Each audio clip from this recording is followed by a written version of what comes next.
दरिया गावे कैसे? जब हमारा पुरखा में जूना दरिया गाए, अभी वो उम्र 52 साल से है, पर हमने सुना है हमारा पुरखा में जब भी संगीत के गाने का दरिया हमारा भाषा याद दिला है, जब बिना संगीत के दरिया हमारा पुरखा में गावे तो लोग गला झूमने लगता था और बड़े बड़े बच्चों में गीत हमने गाया।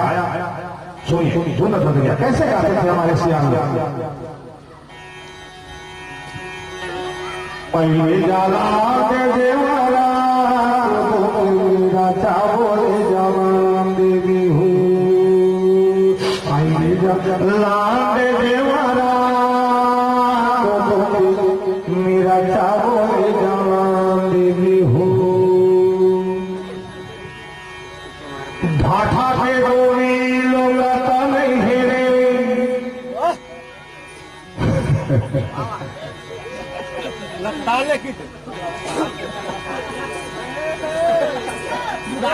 बच्चा होता है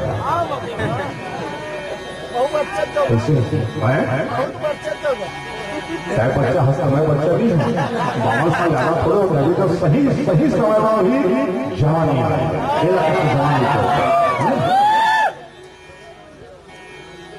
धन्यवाद।